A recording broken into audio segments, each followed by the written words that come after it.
And to the strains of the Piggott High School Marching Mohawk Band performing the alma mater, we welcome you. The tribe is gathered once again here at Parker Field. Tim Blair and Sean Parker on hand to bring you the call of the game tonight on YHC as we have 3A3 football action between the Mohawks and the Rivercrest Colts. You said 3A3, I'm saying SEC because there's not a down week hardly ever in this conference, and these two are going to battle it out for the top, along with some other teams. A big surprise in this conference last week as Hoxie knocked off Newport, Osceola knocked off Piggott, and here these two, everybody controls their destiny here, Tim. And here we have two that battled hard in the Cotton Patch a year ago, and the Mohawks came out on top of that one. First time they'd lost a conference game in the Cotton Patch, I believe, in 14 tries, and the tribe never tested really in that ball game. I believe Cade Harrell finished with 3 touchdowns, and right now John Jones, Hayden Lemons, Elijah Bellers, and Quentin Reeves are the captains at midfield for the Mohawks for the coin toss as we prepare for tonight's contest. And as you said, we're looking at the middle of the season, but we're already looking at big playoff implications right here as the Mohawks take on the Rivercrest Colts. Nobody has the luxury of taking a week off. And I tell you, there's been fanfare already as the Mohawks have the American flags draped. There's 40 new flags as we look at the coin toss here. I think we have Rivercrest Band over there also performing their alma mater, preparing for the contest, and see what the indication is by our officials tonight. I'm not sure if they deferred or not, but the Colts will accept the opening kickoff at the north end zone here at Parker Field. Well, that's the only signal or indication that we got, not who won, but that they will receive it.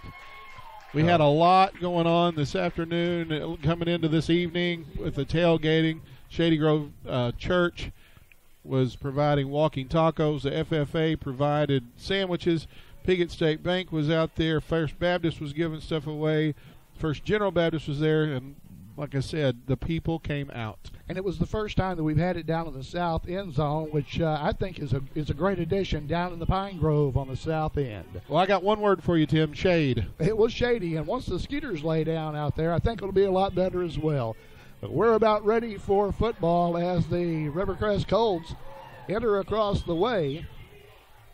And we wait for the Mohawks. Coming off a 26-0 loss, a very disappointing loss here at Parker Field last Friday night to the Osceola Seminoles. Both sides fired up as here come the Mohawks with the new tradition of bringing the American flag onto the field. And they're ready for action here at Parker Field.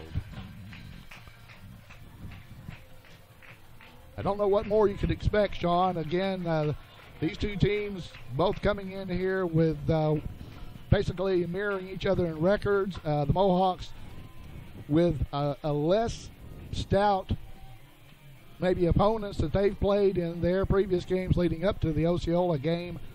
But I believe they are ready for this contest. And the way Coach Michael Harrell talks about it, we match up much better with Rivercrest man for man than we do with the Osceola Seminoles. Rivercrest is going to run the football. They can also throw the football. They are big and they are fast. And they're also well coached. They've been coached for so long. Coach Chandler been down there for a long time and has a lot of success to show for it. And they've turned out some quality players as well.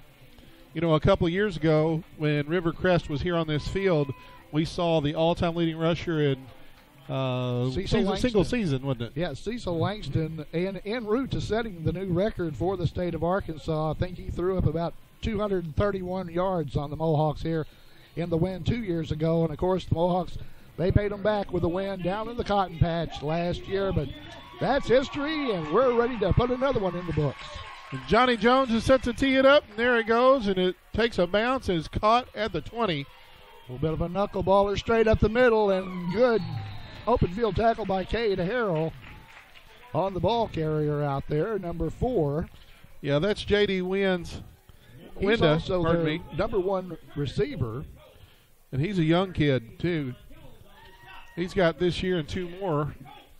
As the Colts are going to have the football, we'll call it the 39-yard line. Now, the good thing about the Colts as well is the fact that we're looking at them hopefully is the last time as conference mates for a long time to come, as they will be moving up to 4A next year. and will ostensibly be replaced by the Harrisburg Hornets. I'll take that trade. Contavious gets the he's got side. the corner. That's what we can't let happen. Oh, and he got brought good down low hard. hit out there, and Hayden Lemons takes him out of bounds. Yeah, but he got a long gain and a first down. And the Mohawks knew it was coming and still weren't able to stop it. I believe he's carried the ball now about 44 times this year. He carries the workload for the Rivercrest Colt offense. Well, Robinson came in motion. They gave it to him. The play was designed to go inside. It wasn't there. He popped it out, and man, was he fast. At the corner and into Mohawk territory at the 40 or the 39. That's going to be the same play to the right side, but that's Wins. And he breaks the tackle, and he's gone. Not sure what happened. We end up with a couple of Mohawks on the ground. But Wins goes into a pile, comes out the other side, and streaks for the touchdown from the 39-yard line to make it 6-0 here with 11:39 to go. I've been mispronouncing his name, Tim. It's Winda, or it's Winda. Winda. As in, it's hot in here, crack the window. Crack the window. He cracked the window that time, Sean. I thought he was down. He went to a big pile of both players on both sides. I'm not really sure how he found his way through, but we'll have a PAT attempt now. Try to give the Colts a 7-0 early lead.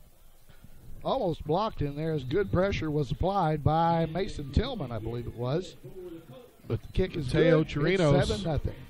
On the PAT.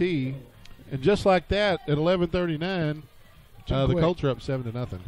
All right, so we're looking at a quick score. Let's see what the Mohawks can do on offense now, as they will send John Jones, Hayden Lemons, and I believe Gunnar Shaw back deep. We're going to take a moment to recognize one of our sponsors, Piggott Realty, Mike and Pat Patterson, for residential, commercial, or agriculture real estate anywhere in Clay County and beyond. Let Mike and Pat serve you. They've been serving the area for many, many years. 870-598-3142. That's Piggott Realty in Piggott, Arkansas. All right, Colts set to kick it off again, or rather set to kick it off for the first time. Again, Chirinos, number 44, does a lot of different chores for this team. And he's had a lot of opportunities to kick the ball this year. Of course, they've scored a few touchdowns along the way. So well, they played Corning a week ago. That's going to be high but short.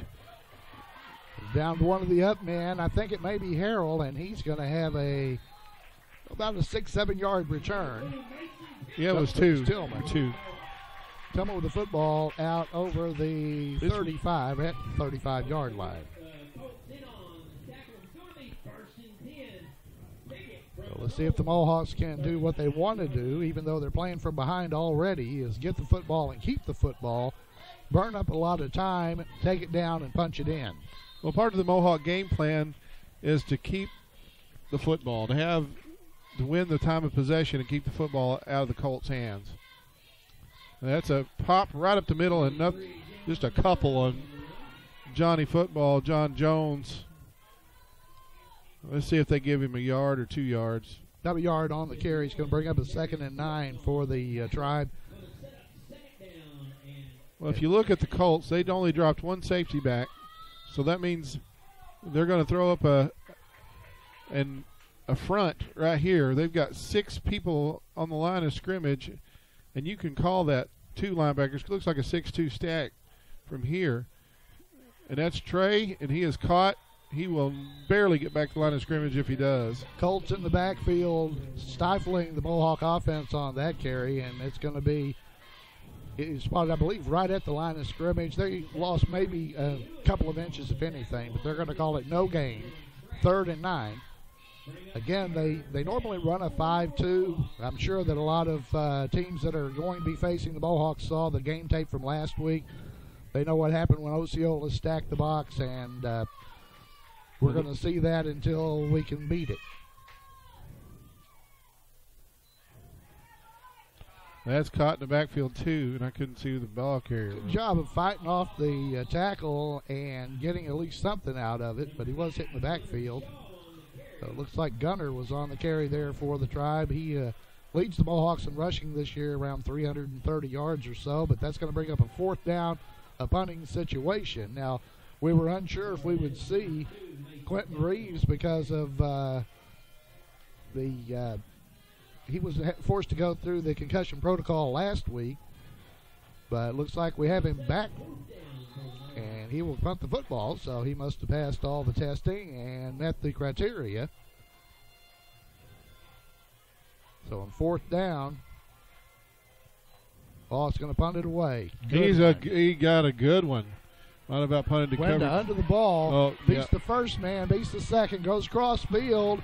He's got a blocker. Only one man to beat, and it's Mason Tillman. Tillman doesn't have the angle, and that quickly, touchdown, Rivercrest. That was Wenda. No laundry on the field, so we can assume that one's going to stand up, and it's going to be 13-0 at the 9:18 mark of the first quarter. Exactly not what the Mohawks wanted to see, especially early in this ball game, but the Rivercrest Colts, you get them in space. There's not a lot you can do if you can't contain. Reeves' punt was a good one. It was. But I think he outkicked the coverage. It may have.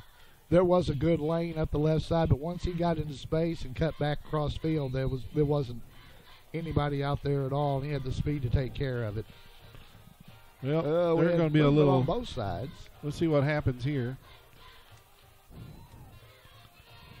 Now, if they're like Coach Harrell, if they were called for encroachment and they're going to bring the offense back on the field. They'll bring the offense on and go for 2. That's kind of the rule of thumb.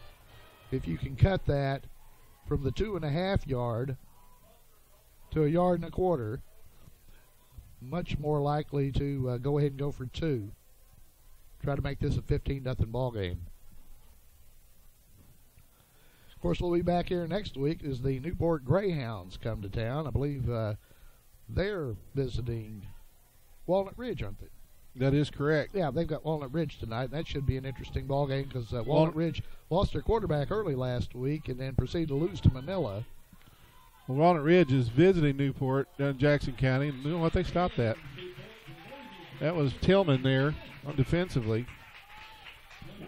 Well, so Mason Tillman with the stop on the 2-point conversion leads to the 13-0 ball game. 9:18 to go, first quarter. Back with more in a moment here on YHC.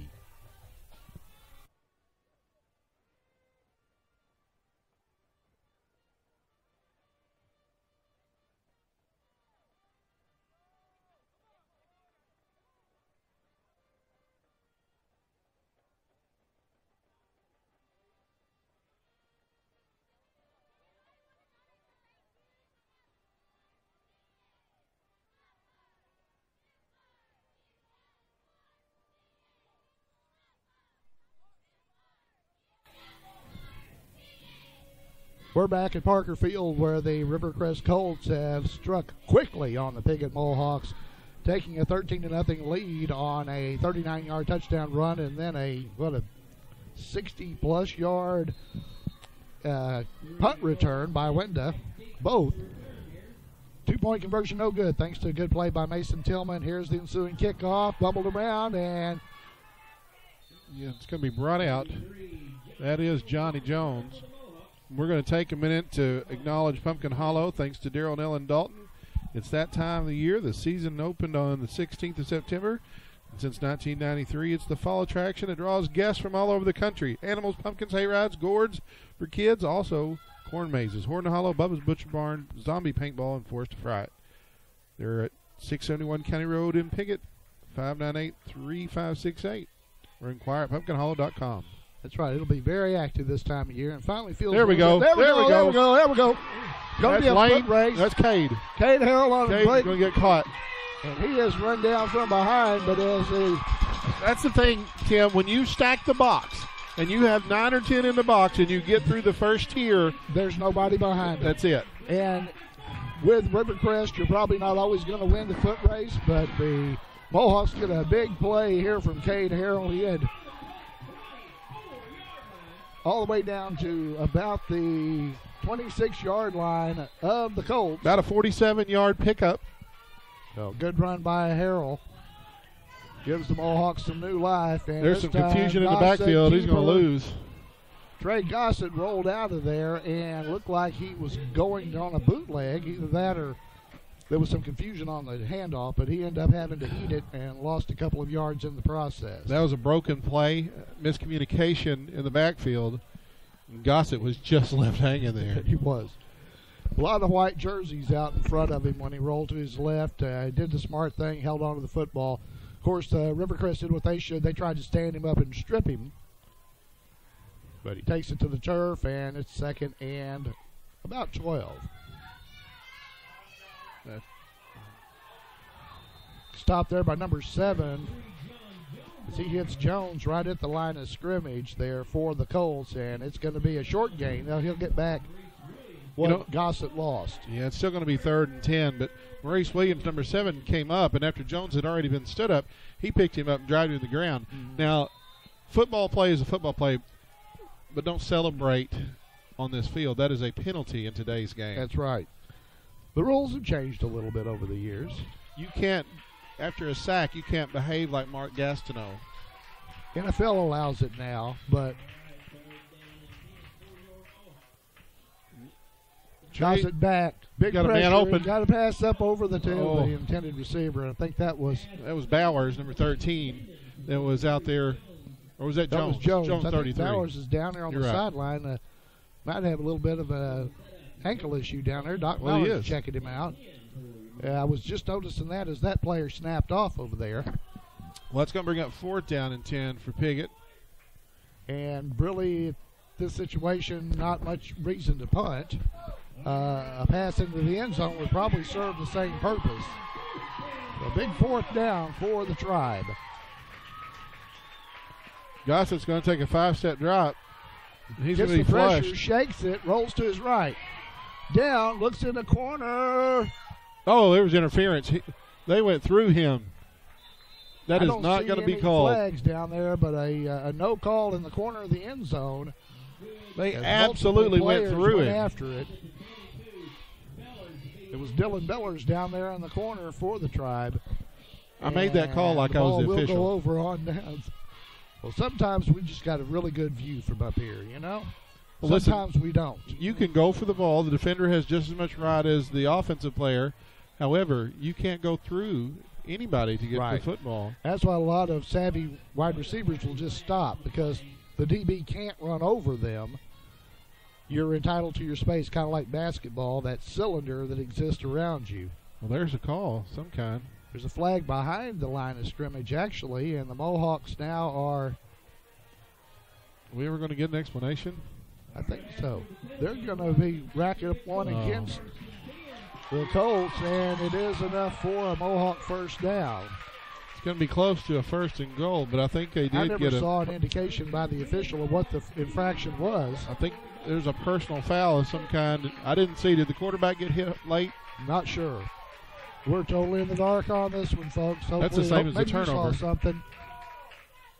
That's collision twice. in the backfield and busted play. That's 3 times that's happened. And these guys have run those plays hundreds of times a day. It's like we've got the Piggott Community Hospital EMT's going to check out Bowers down there, too. So he's nursing a little bit of what looked like an ankle injury. You know, and he lost the season last year to a collarbone injury. Sure did, early. So loss of about a foot. It's going to bring up a 2nd long 10. Right side, it's Harrell. Harrell breaks one, breaks 2, and we have a flag. I think they got him by the face horse mask. collar or face mask down there. So tack a little more on. The Mohawks trying to dig their way out of a 13-0 hole here. We have 6:37 to go, 1st quarter. Face mask, yeah. Hey, I want to tell you, that guy was hanging on to anything he could. He was. And you know what it cost him? A foot. That's right. Down that deep. And a 1st down, 1st and goal. Yep. It's going to be 1st and goal for the Mohawks now as they will line it up.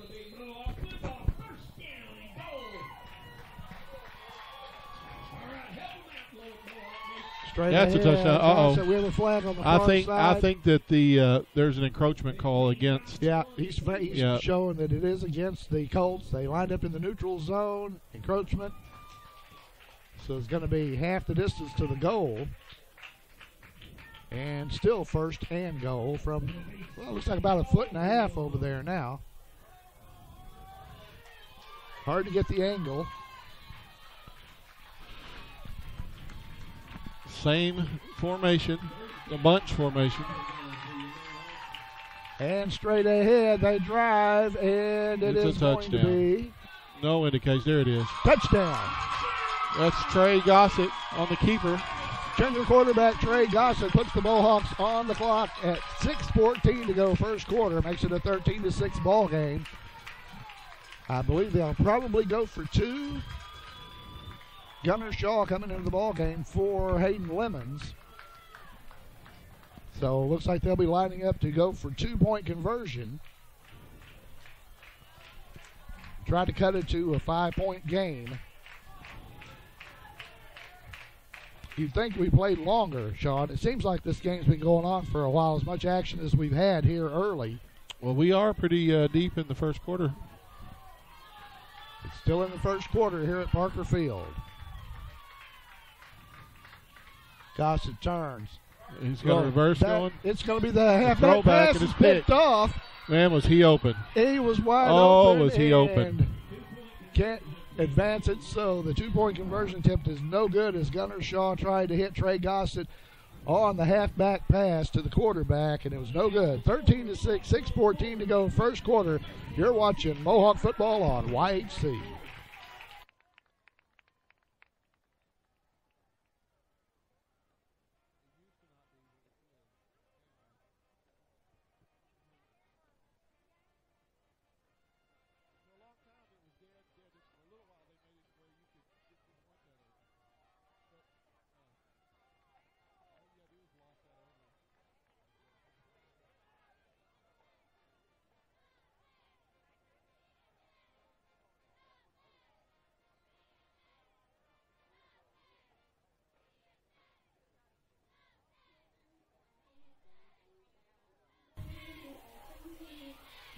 Well, welcome back to Parker Field. Tom Blair and Sean Parker on hand to bring you the call of the game tonight between the Piggott Mohawks, the Rivercrest Colts. After the Mohawks falling behind 13-0 early, they answer with a score of their own, and here's the following kickoff. Short bouncer. Still, man, I tell you what, a good return out there. Even on a squib kick, they still get the ball out to Williams. I'm telling you, they got guys with wheels. They are dangerous in the open field. It is not taking them long at all. Speaking of wheels, Custom Car Care at 788 East Main in Piggott. Mark Howe's been in business in the same location for nearly 30 years for full detailing and auto sales, too. If you want your car to look, feel, and smell like new again, call Mark Howe. Custom Car Care, 870-598-2571. All right, here come the Colts back on offense with good field position. The 36-yard line. Mohawks and not there tackled. It is. Once again, Contavious Robinson into the crowd and out the other side. And just keeps driving. And he has about 13 yards on the carry.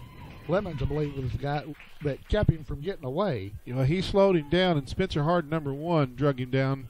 But that's another first down, as the Colts have run the football very effectively. They've not used a lot of time in getting the scores that they have.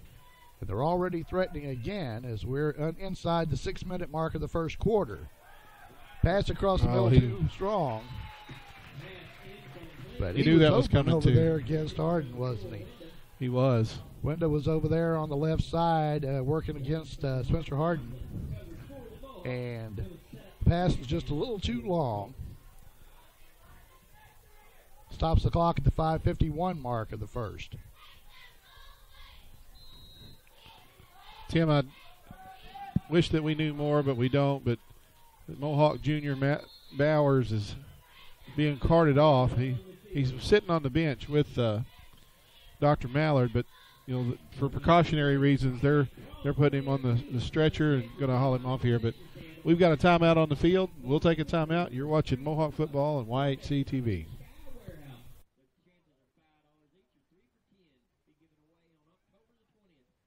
Senior night here at Parker Field, so go down and get your chances on that. And also go down and selling chances on grocery shopping spree and stadium blankets as well. Go down and see the band boosters and get in on that great shopping spree chance up here at Country Mark, where you can take a buggy and run it down the aisles like crazy. I have Chuck worrying to death, but we'll be all right. Whoever wins is going to get a load of groceries. So go get your chances on that, please. Don't forget the Spirit Award. We got to get loud. Chemical mine is here. It's burning enough. We got to get rid of it. All right, welcome back. Following the timeout, the Colts come to the football.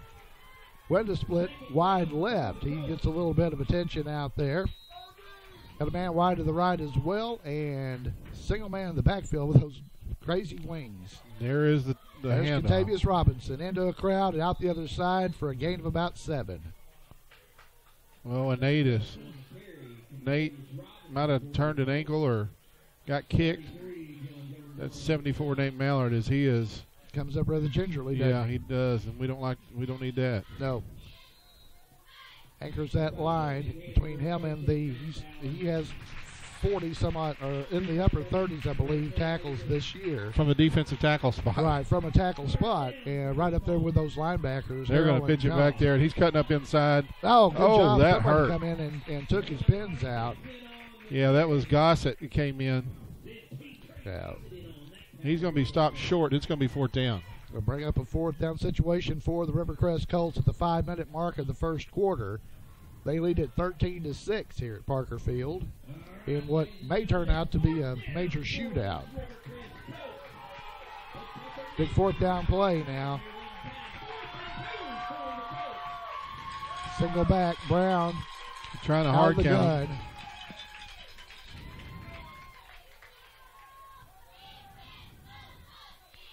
It's up the middle, and he's going to have it. Robinson inside on, I think, what was an option because Brown had the option of keeping that one himself.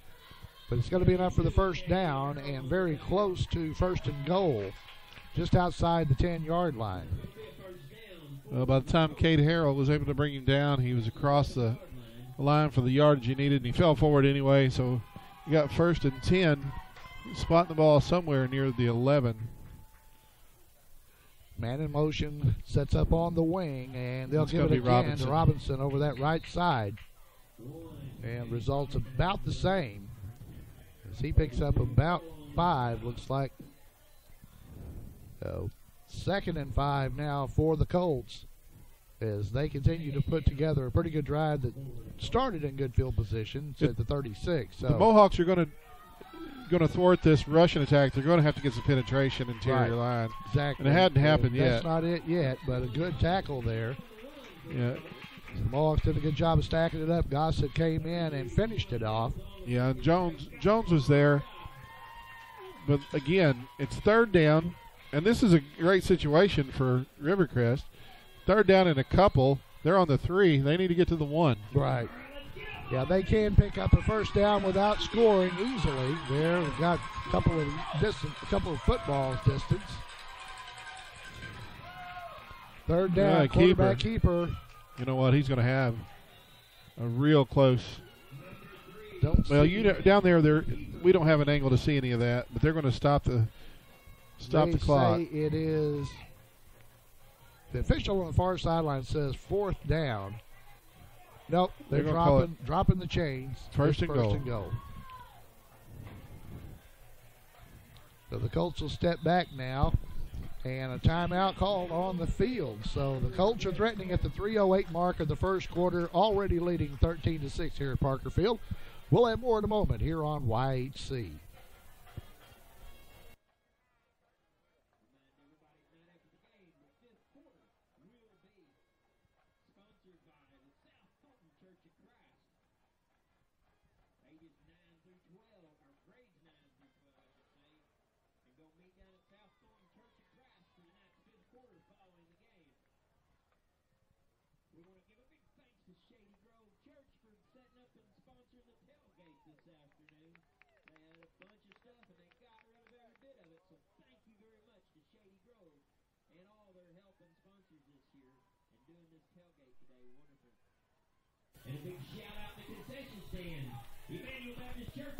We're back. We'd like to thank Dan Gossett Real Estate, 420 East Main. Dan and Daniel Gossett. If you're looking for a home or place to run your business or operate, call Dan Gossett Real Estate, Proud sponsor, Mohawk Athletics, 598-5555.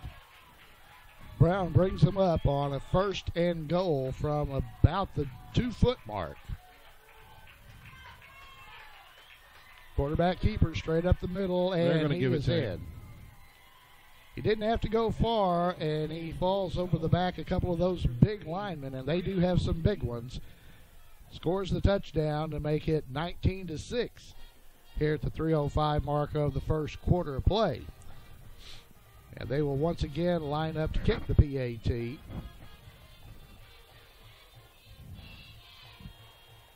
So far, I believe they're what?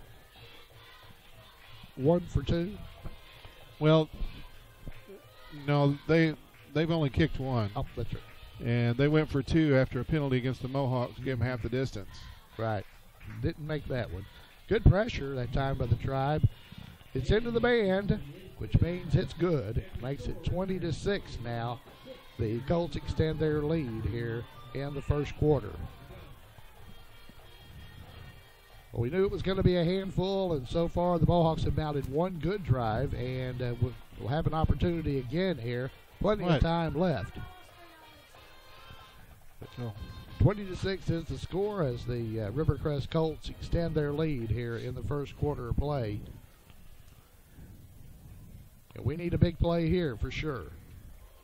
It has been the big play for the Mohawks as Cade Harrell's long run set up the last touchdown, aided by a penalty on the Rivercrest Colts, a very timely penalty on the Rivercrest Colts. Indeed, that's equivalent to a turnover on the 4th down. And deep in their own territory, so it played a huge role in that. It's good to see the Mohawk offense, though, in the end zone. Yeah, we'd had a little bit of a dry spell last week after finding pay dirt a lot at Rector the week before. High kick. I believe that's going to be Lemons Gunner over there, isn't it? Got the corner. Got a good gainer. Hayden Lemons on the carry out over the 40-yard line, or right at just inside the 40, rather. They're going to mark him at the 39, 1st and 10 for the Tribe. We're going to take a moment to thank Mohawk Mini Storage, Rodney and Kim Rouse. If you need a place to store your things and a way to get them there, call 870-598-7941. Mohawk Mini Storage in Piggott. Junior quarterback Trey Gossett breaks him out of the huddle, brings him to the line. He's got, looks like Jones and Harrell behind him and Shaw on the wing. There's a carrier off the left side. That's a nice surge. Good following the block of the left side up there. That Lane Buchanan, number 34, the fullback. So Buchanan out of the backfield, rather. That was Cade Harrell. I had the wrong number. I've already complained about how difficult it is to read these, but then again, I have old eyes, so maybe I need a pair of binoculars. Huh? 2nd and, a long 4.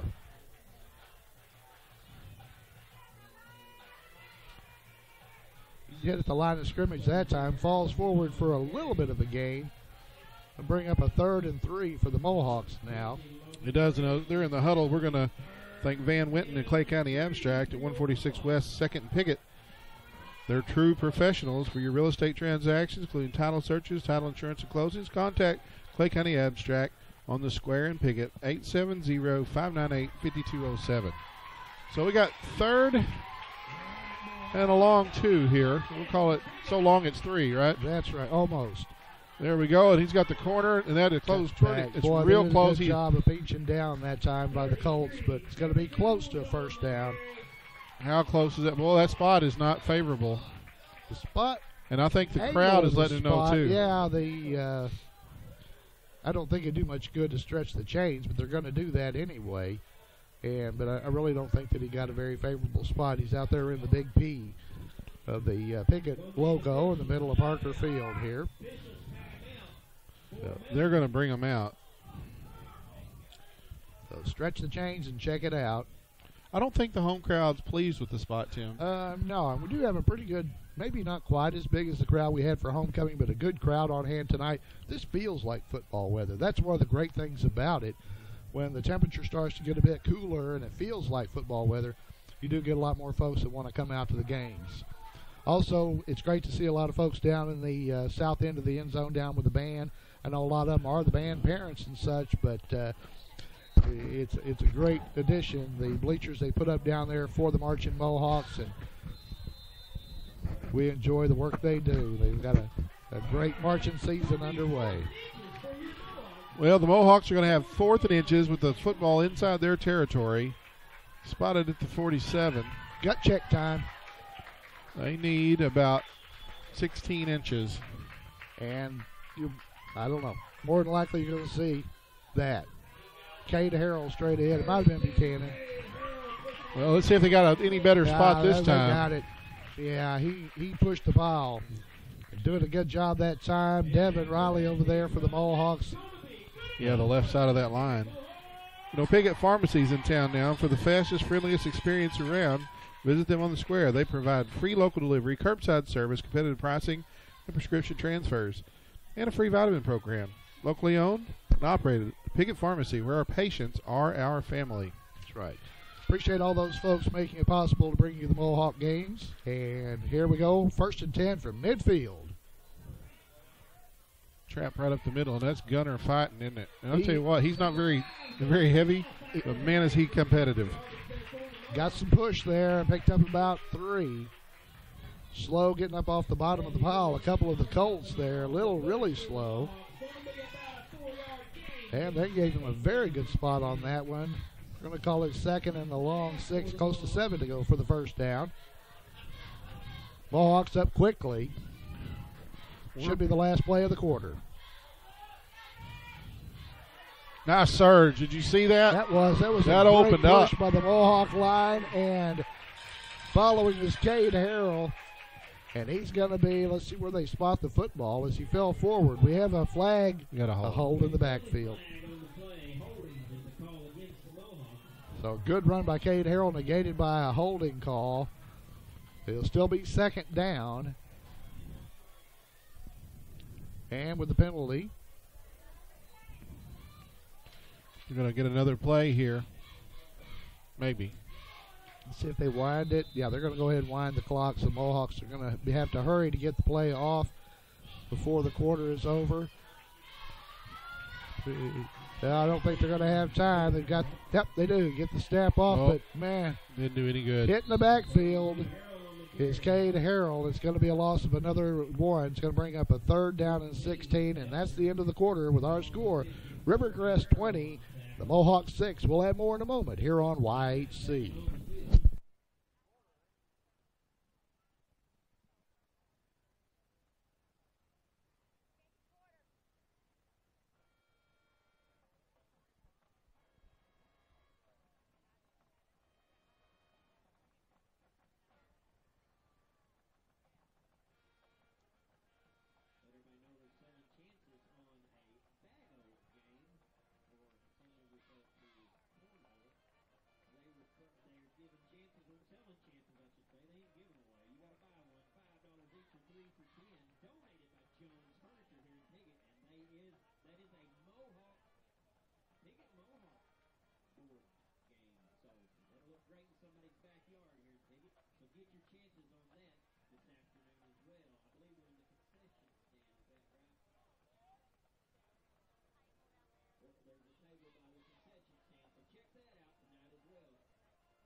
We begin the second quarter of play with the Mohawks trailing 20-6 to the Rivercrest Colts here at Parker Field, and trying with the football but facing a kind of a bit of a hole there, Sean.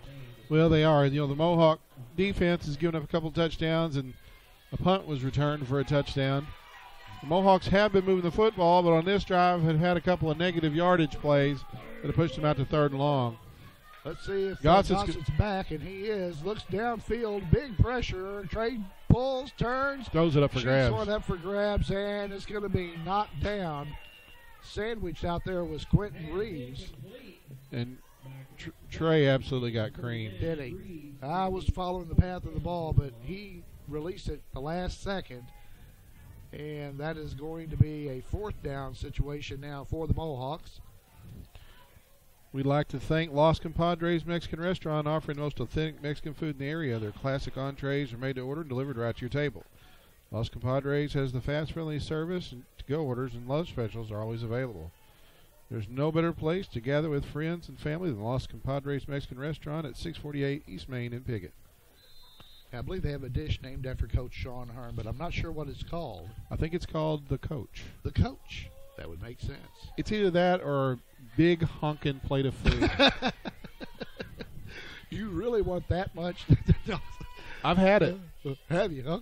I'll have to try that. It's heaven with bacon on it, brother. Oh, great. Oh, we had movement on the left side before the snap, but I don't think that anybody dropped a flag on that, did they? No, he was across, tried to time it. Both of them moved, I think. The Mohawk blocker stepped back as the man came across, but the punt, not exactly the best. It'll be a little bit better field position as they get it down at the 30-yard line for the Rivercrest Colts. MFA Agri Services Mid-South. We appreciate MFA for sponsoring tonight's game with multiple locations in Piggott, St. Francis, Pollard, Mounds, and McDougal. They can provide multiple agronomy solutions and ensure profit, production, and stewardship on your farm. That's MFA Agri Services Mid-South. All right, here come the Colts. They've got a 20-6 lead, 11:49 to go first half here at Parker Field. Man in motion's Wenda, and he takes the flip back. He cut it in. Oh, man, he cut all over the place there and has about 12 yards to show for it, maybe 11. So they sent Wenda in motion from that wing. I think that's how he scored on the first one earlier. When you look at that on film, you're going to see Jones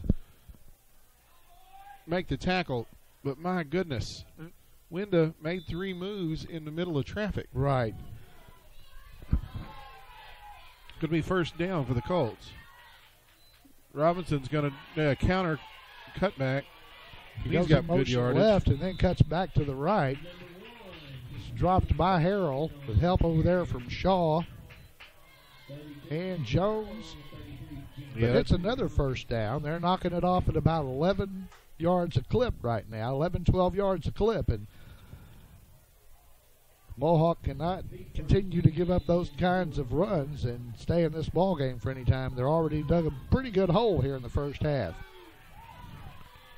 Colts going to send a twin set out to the left. They're going to throw that little bubble screen. Well, look at that. Thought it bounced into Wenda, but he got some movement going out there and only accounted for about 4 or 5 yards. But he ran about 17, 18. Right.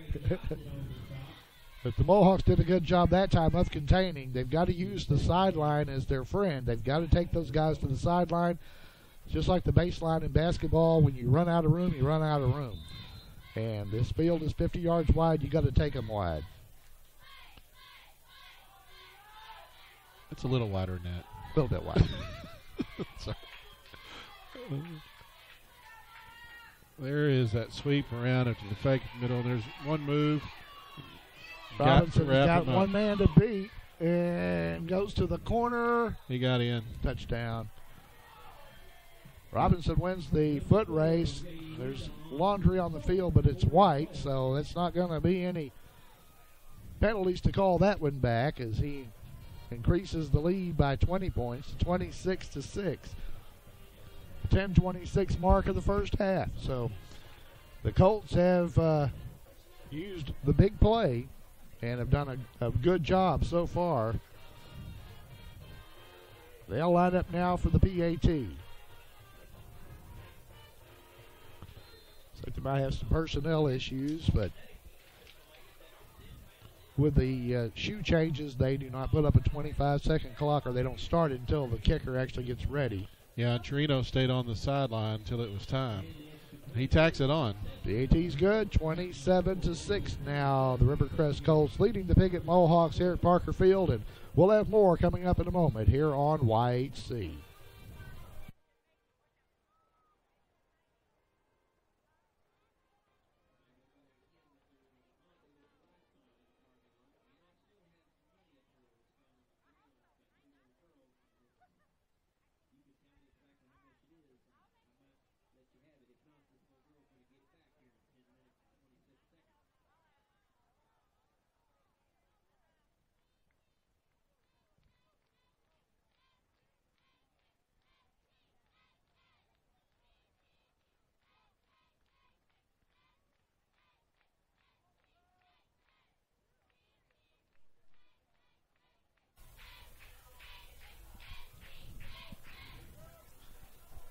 All right, we're back at Parker Field where we're waiting the kickoff of the Rivercrest Colts. Following the touchdown. That is high, and it is short. Going to be taken by John Jones right up the middle, and he's going to get up over the 30, push it to about the 32 or 33, where he's wrapped up. Credit that tackle to number 10, Braden Enos. Mohawks will have the football first down and 10. Let's see what Coach Harrell dials up on this series of plays. Had a sophomore, Big James, checking out of the game. All right, the Mohawks trying to mount a comeback here as the Rivercrest Colts are best kept off the field, and let's see what the Tribe can do to accomplish that as the second quarter is underway. That's a tough run. That was Johnny Football. John Jones over the right side that time, and a spin move gets him an extra couple of yards. He'll have about 4, 2nd and 6. But the Mohawks are in the huddle. They're very methodical as they go down the field. The game plan hadn't changed. They have come out in a different formation as Lemons is split out to the left. Man split to the right. Gossett's going to drop back, and he is flushed. And he's going to turn it loose, and he's going to throw it downfield. Hayden behind him. Oh, my goodness. Both of them were fighting for the football. I think Hayden probably should have backed up just a little bit more, but he was being shadowed out there by number 32 for the Rivercrest Colts. Well, the Mohawks, all the passes they've thrown just about have been really deep. Sometimes you got to take, that's the credo that the Mohawk offense lives by, of Coach Don Campbell's credo, is you take what the defense will give you. Rivercrest hasn't given them a lot, but I think that, I'm sure they've looked at the short passing game. Lemons wide left again. We've got a man wide to the right as well. And then they carry up the middle. Cade's going to be short. He got good forward progress, but he's short about a yard. All right. Did we get a little face mask action out there? Yeah, but no call. Yeah, the crowd's giving the officials some grief over what appeared to be a missed face mask call out there as they tug him around by the helmet. Well, the sophomore, number 70, Big James Andrews, has checked in this football game. He's an extra offensive lineman. He'll come in. He's actually technically playing left end. Right.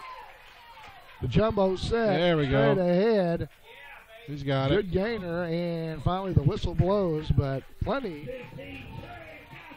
Quarterback Trey Gossett on the keeper. See where the spot is. They say first hit the ground there at about the 47.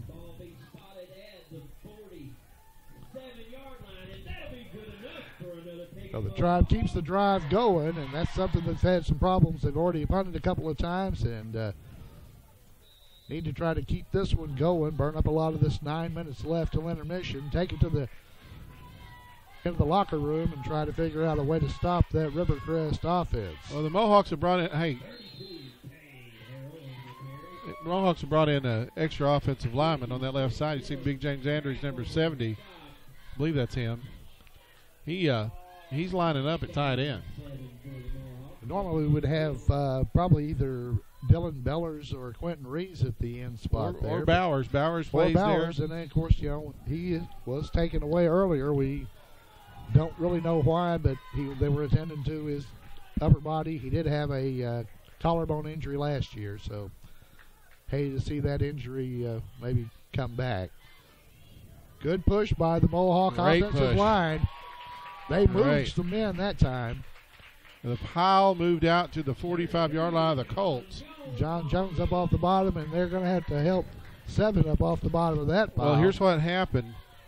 Maurice Williams got steamrolled and got caught under that pile, and it just kept going on top of him. And that was probably 600-800 pounds by the time it was finished. It'll be 3rd and a couple. They pushed into Colt territory. The Rivercrest defense packs the box. They didn't get the penetration Good that time. job that time. He's got the first Gonna have down the and more. first on the push. Yep. Jones gets the nod again, goes over the right side, and does a good job of getting the third effort. That'll move the chains. First down for the Tribe. They need several more of those as they've moved it into the Colt 40-yard line. Coming up on the 7.5-minute mark of the second quarter. Again, if you're just tuning in, 27-6, Rivercrest on top. They've had a couple of big plays and then a good long sustained drive. Here comes the Mohawks again. Straight ahead. That's what we're trying to do, wear them down. Remember, that's exactly what it was last year in the win. Once they got the lead last year, the Mohawks just ground and pound. Remember that a boxing match is not one punch. No. It's not two punches. It's not three punches. It's a constant barrage of body blows. And sometimes answering the bell for the second half for a ball team is one of the hardest things to do. Left side. Hayden Lemons. Oh, got a He's push gonna and be a shove out of bounds. Number 4, Hayden Lemons taking the ball down the side. Is was it Williams over there, I believe, giving him an extra little poke at the ball out of bounds. Hayden didn't like that. But he's just shy of that first down near the 30. Nope. Nope, they call it a first down. Right. Spotted the football over here. I thought he needed to get to the. Well, They he did get to the spotted 30. him right He down did get there. to I think 30. that we were looking at the marker across the way. But 1st and 10 Mohawks at the 30-yard line of the Colts. Crowd gets up. We got Mohawks movement both moved. sides, and I'm not really sure who moved first. They're going to get the offense for this one. Illegal procedure. So the false start will back them up, and that's the last thing you want when you're trying to put together a sustained drive is penalties that back you up.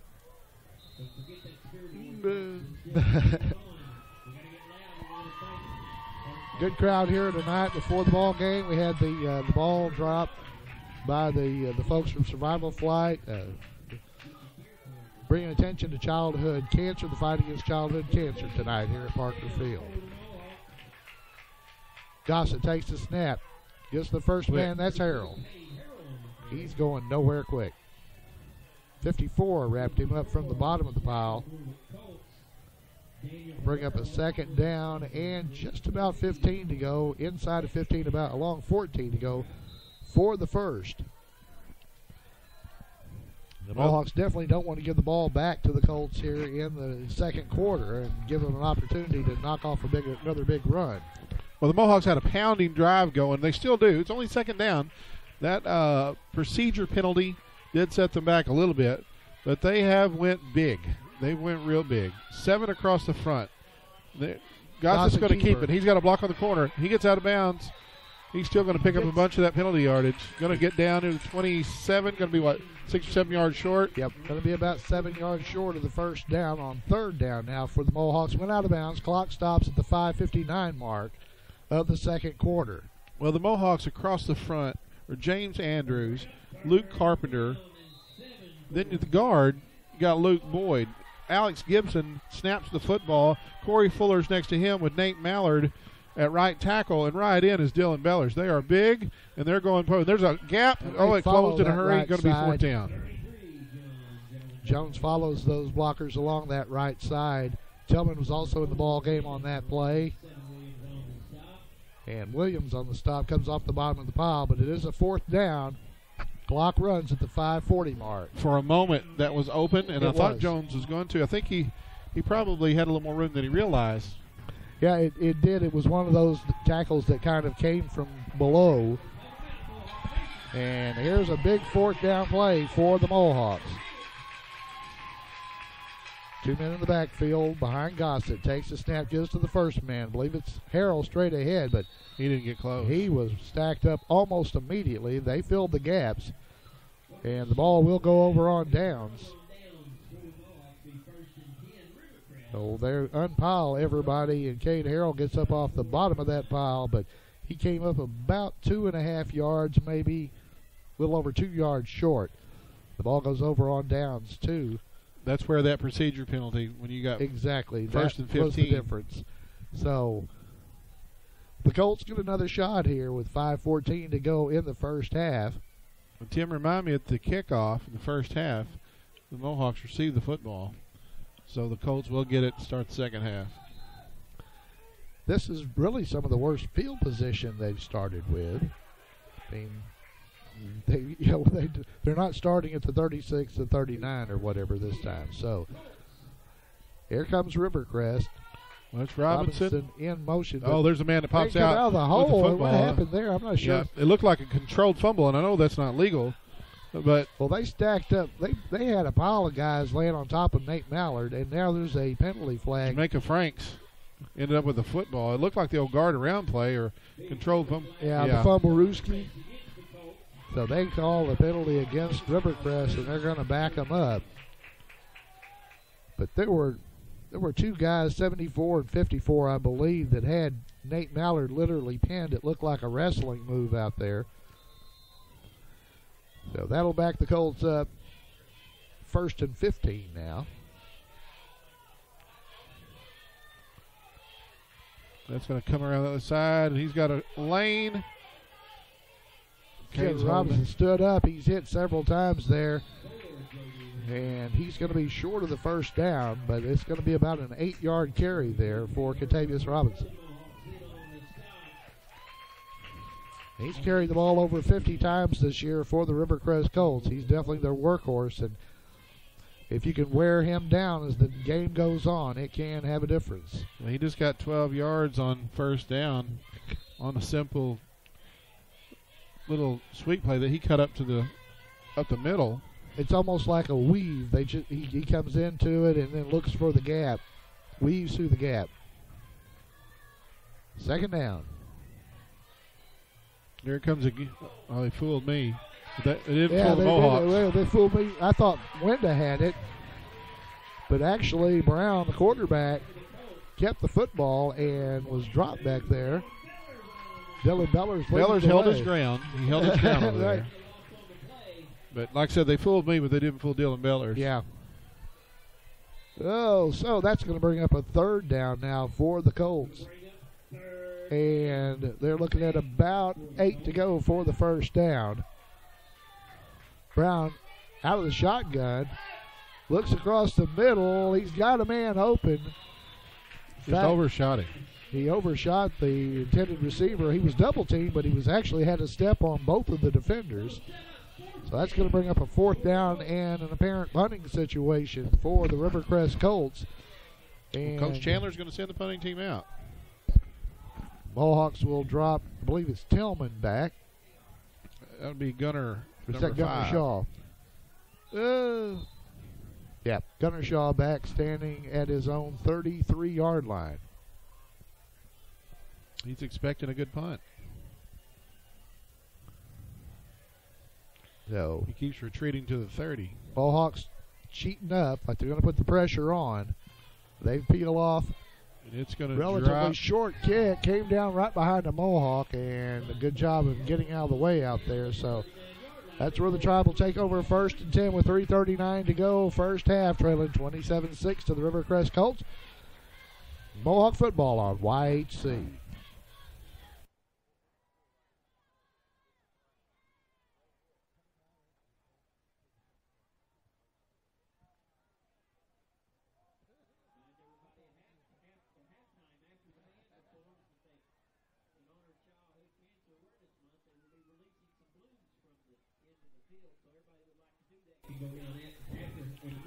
Well, after the punt, the Mohawks have the football at their own 39-yard line, 1st down and 10.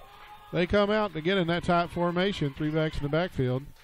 And that's going to... And once again, try the right side with limited results for Johnny Jones.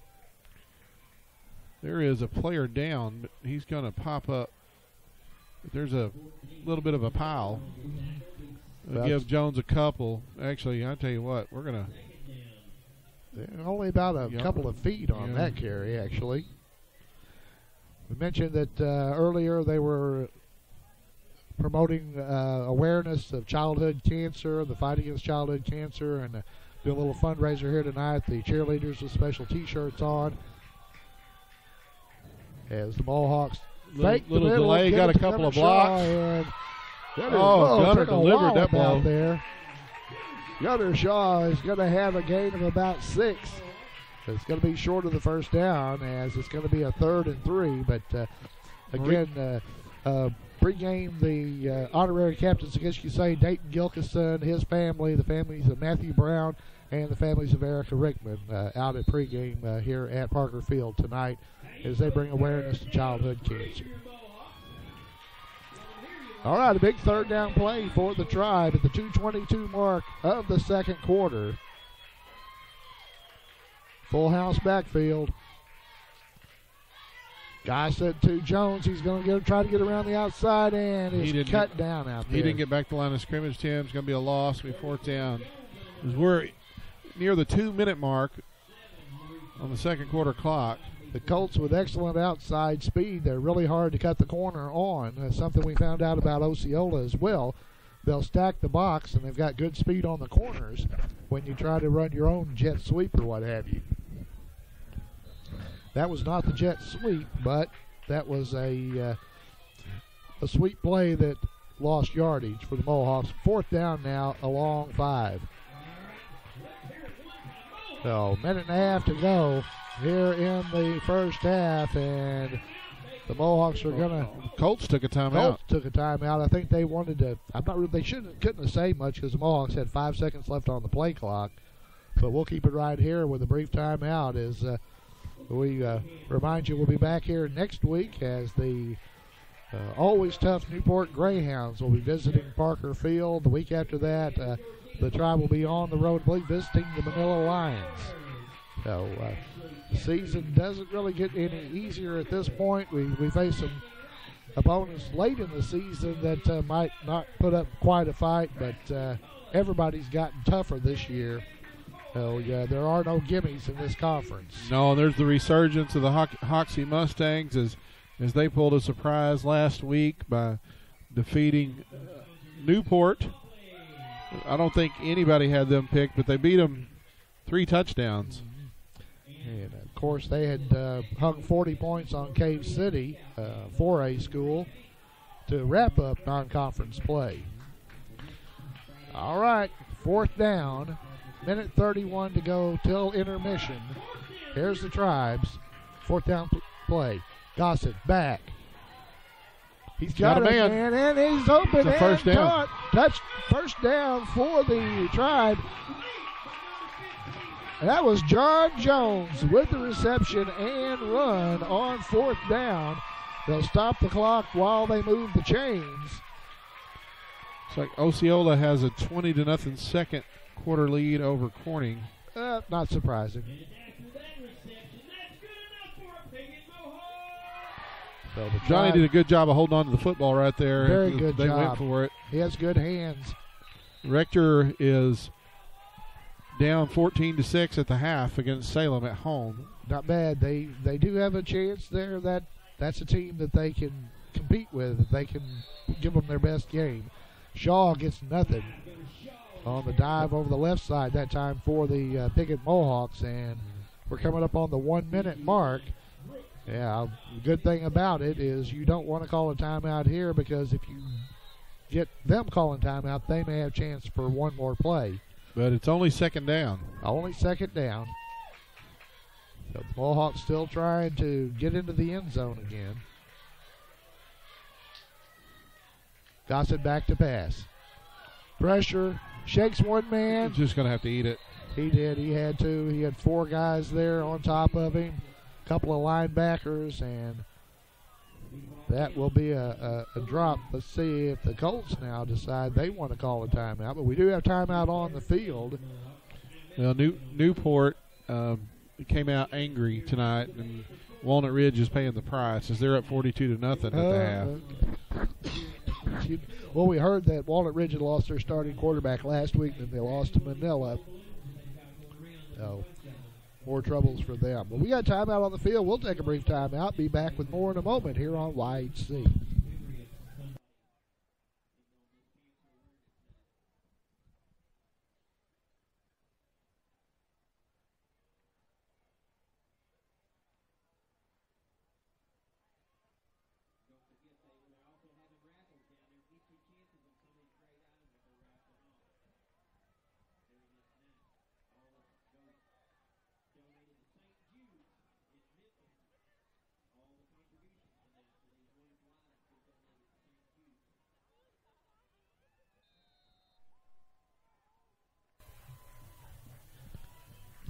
Back at Parker Field for the final 34 seconds of the first half. Third down for the Mohawks. 34 seconds on the second quarter clock. Gossett is under center. And back to pass again. Big pressure, but he's got a man up. Oh, and can't that's so hold close. on. Good timing. Hayden Lemons, the intended receiver for the Mohawks, and it wouldn't have been enough for the first down, but it would have gotten a lot of it back.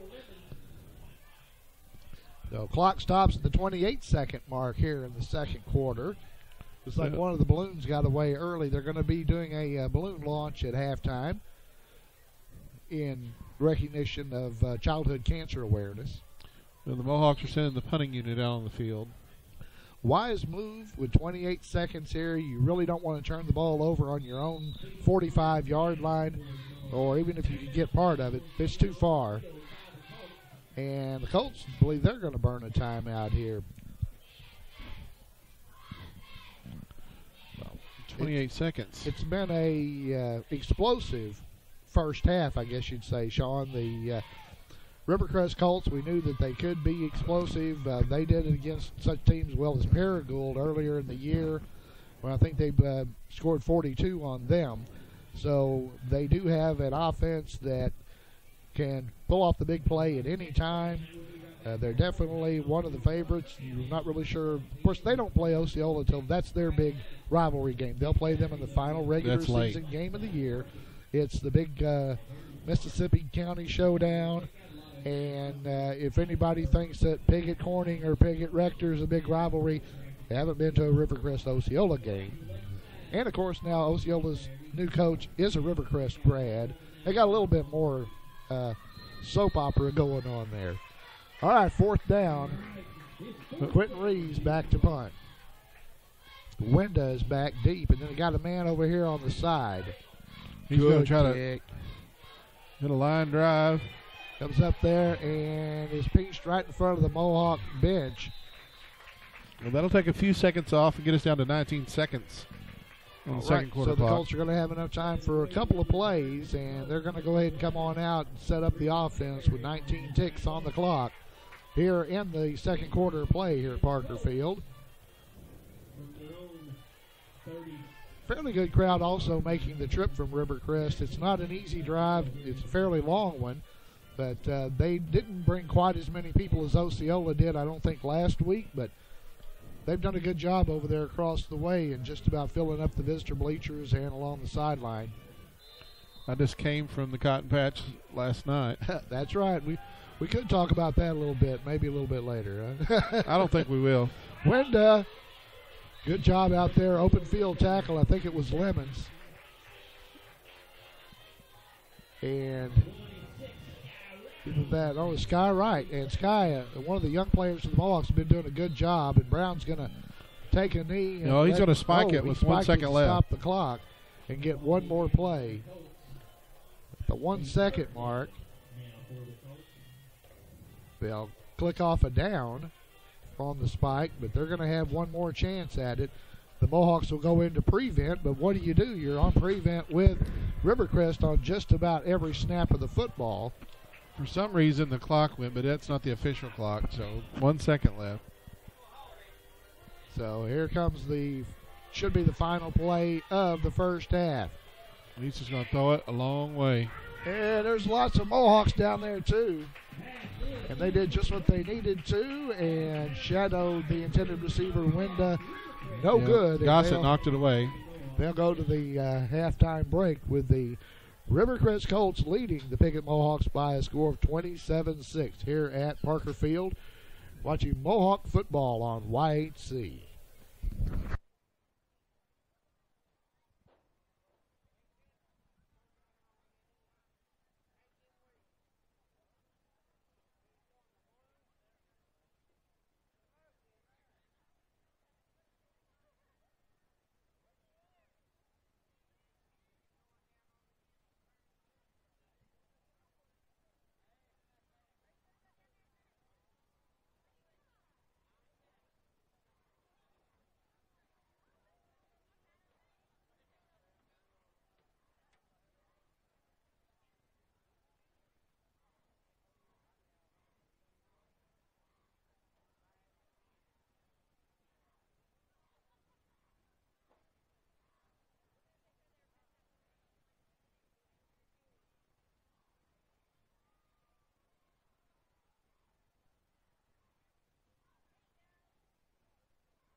to the corner of the field over here, or you can come around the sidelines, or you can stay right where you're at if you wish. But at this moment, we'd like to have your hold your balloons up in the air, and before we release them here.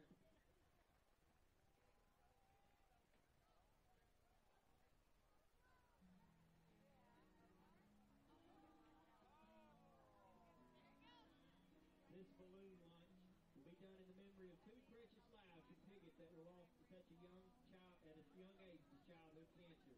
19-year-old Erica Rickman and 7-year-old Matthew Brown, who are both gone but never forgot.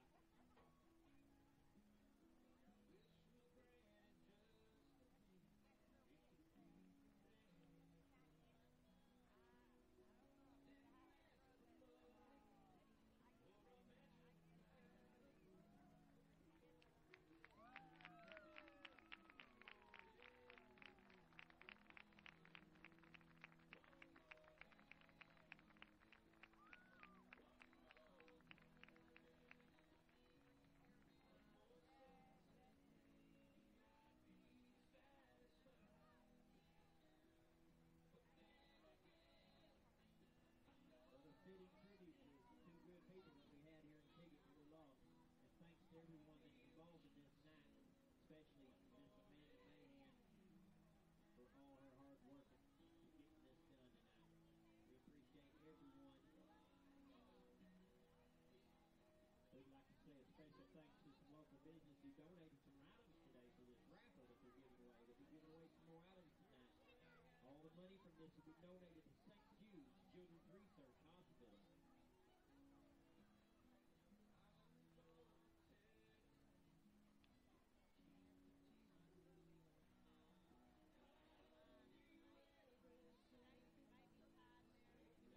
If you're able to give, go down and check out some of these nice items that is donated tonight to help this fund end childhood cancer and help St. Jude. It's greatly appreciated by each and every one of us on both sides.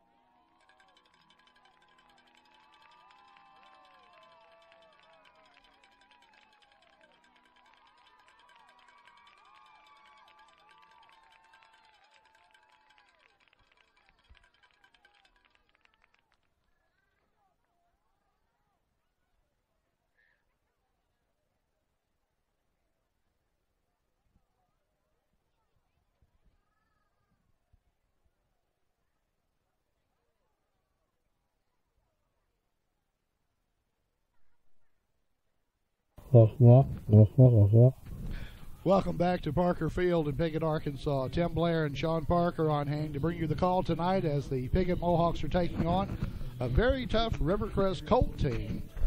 And testament to that is the 27-6 lead that the Colts have tacked up in the first half of this ball game. Tim, the Colts do have a 3-touchdown lead. It doesn't seem like it's that big, but they do have a 3-touchdown lead somehow. It seems a lot closer than that, as the Mohawks have had some success running the football, but the Colts have had the big play. They have, and that has been what has really stung the Mohawks. They came right out, hit a couple of big ones, and we were just barely scratched the ball game, and we were down 13-zip. Well, the Colts are going to receive the second half kickoff, as we had a really, really nice tribute to in honor and a little fundraiser to childhood cancer awareness, as the balloons were released, as we had prior to the game with the game ball being dropped by Survival Flight. Again, to those families. Well, Mohawks back to receive the kickoff. Did I get that wrong? Yeah, I think what we're taking the kickoff. That's exactly right. The Mohawks did not get the kickoff. The Colts. So the Colts will kick the football off from they will defend the southern end zone here at Parker Field, and that troubles me a little, Tim. It does me too. I'm a little I confused, missed that. But Michael Harrell is so fired up down there that if you could bottle it, I think that we could sell it on the open market for a lot. You know, I referee football games, Pee Wee football games on Tuesday nights, and I try to make a note not to forget who gets the second half possession. That's right. All right, we're ready to get things underway in third quarter action. Again, the Mohawks in a hole, 27-6 to the Rivercrest Colts. And good long deep nice kick by Chirinos. Going to be fielded right in the middle of the field and straight ahead out to about the 24. I believe it was Hayden Lemons. Nope, John Jones. John.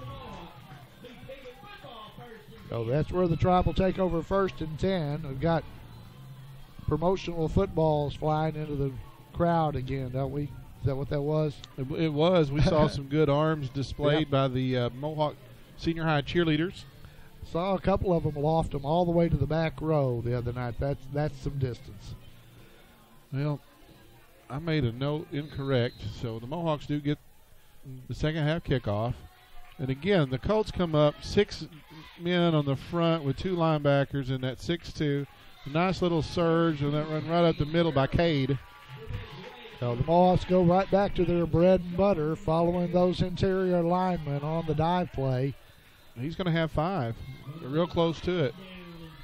And it is. It's a 5-yard gainer for senior running back, linebacker, long snapper. Coach's son. Coach's son, Cade Harrell. Volleyball Bo. That's right, volleyball Bo. And then history repeats itself. Michael was actually the volleyball Bo back in the day himself. So, yeah, but Cade has better hair. and more of it. That's the dive with the right side is going to be short. About a yard on that. As the left side of the Colt defense basically submarined the Mohawk line again. Third down for the Mohawks. We spent a lot of time looking at third down. Well, the Colts have come out. They've had this even man front. They're trying to plug a gap. And now, well, historically, they usually come out in a 5-2 front, but they've kind of brought those defensive ends in. And there's a reverse. Going to take a block right here, and he's got it. Cuts it back. And he has got the first down. So senior Hayden Lemons gets the nod, coming on basically the jet sweep from the wide spot on the right side. They ran a little counter. It was a reverse, wasn't it? But they went right, countered to the left. Hayden came out. He had 2 blockers, including the quarterback, Trey Gossett. Football's at the 35 for the Mohawks as they have a fresh set of downs. The drive remains alive, and here's first down. Gunner's going to pick his way up through there, and he's going to get 5 or 6. Let's see where they spotted. Good 6 job yards. That time by the left maybe side. 7. Devin Riley gets up off the bottom of the pile. He led the charge that time, and that can account for that 6.5 yards on the carry. As Gunner Shaw, known more as a speedster, shows some strength inside. Same play. Nice. That was John Jones on that carry. It's like that's Hayden. No, Hayden Lemons. Hayden Lemons gets the first down. Boyd was up clapping. He took his man out and to the ground. The Mohawk line, they are fired up. And they are unloading on the Rivercrest line at this point. Mohawks made an adjustment. Substitution now. 72's back into the game. 50 gets over to the sideline in time. Nice. Straight ahead. Cade again hits the second, third man, and he's got about a 16, 17-yard carry. Boom. Mohawks setting the tone. Boom. They're Smash mouth football. Straight ahead, line up against the man in front of you, make a hole. Another substitution now for the Colts as they'll run a man to the sideline. What the Mohawks have Nothing to do fancy here? Nope, they still got 3 there. So it looks like it's going to be a fresh horse every time. Lemons out, and here comes Gunner Shaw. As the Piggott Mohawks coming out with some, let's say, offensive enthusiasm here in the third quarter.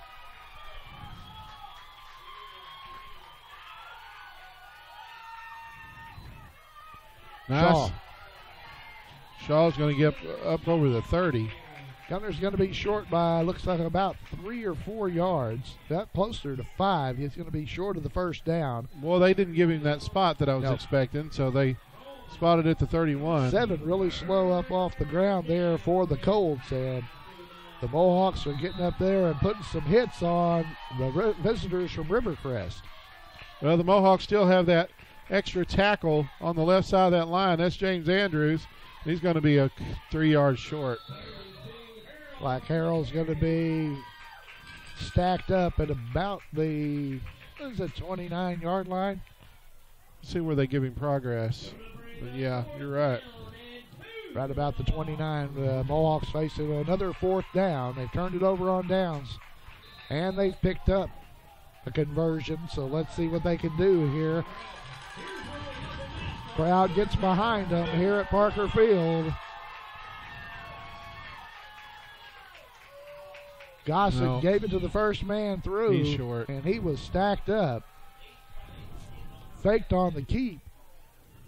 And let's see where the spot is. They're going to give the ball over to the Colts right there.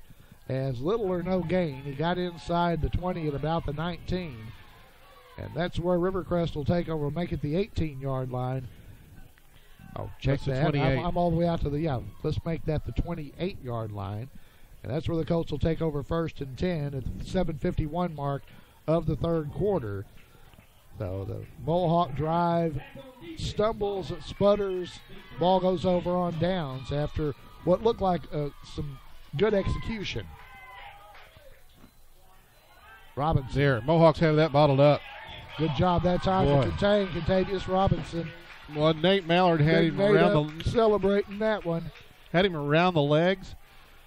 Number 34, Flag Lane Buchanan. I hope they didn't get him for targeting. Yep. Oh no. Well, we're going to have a penalty against the Mohawks, a personal foul. It's going to be a 15-yarder and, of course, a 1st down. And a good defensive stand wasted there, and I'm not really sure if there was some Well, I don't know, but extracurricular pushing, shoving, talking, any number of things can get that. Possibly unnecessary roughness right there, but I didn't see it, and they never give an explanation for any of this. So the Colts take advantage of the gift. They have the football 1st and 10. Robinson in motion. The fake. Winda. He's hit after a gain of about 6-7 yards on the carry. Johnny Jones going to wrap him up. But again, the Mohawk linebackers and defensive backs having to make the tackles, so you want to stack the Colts up at the line of scrimmage, try to win the battle at the line. Well, 2nd down and 3 as the Colts have the football inside Mohawk territory. Brown under Robinson's center. got it. He is wrapped up at the line. Good job that time by the Mohawks to stuff the hole. Mallard pulled off the foul. Well, he destroyed that play. Nate Mallard blew it up. He's had enough of this, and that's going to be a 3rd down for the Colts. Coach Michael Harrell trying to get everybody fired up.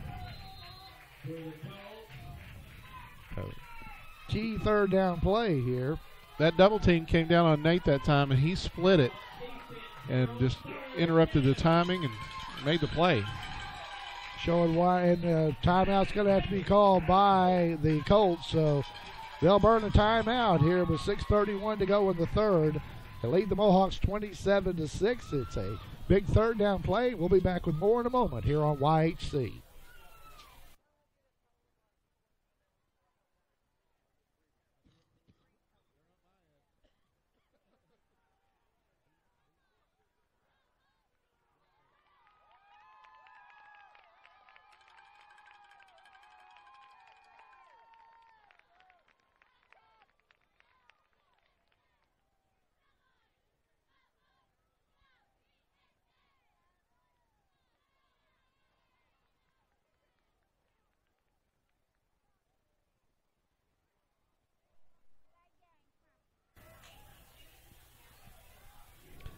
Third down for the Rivercrest Colts. And the ball at midfield here at Parker Field, and they were forced to burn a timeout. They're going to put 4 receivers in the set. They've got him wide on both third down ways. and long. Wind in motion. Pulls up on the wing on the left side. They look like they're trying to draw the Mohawks off. They finally give it off. I thought they did.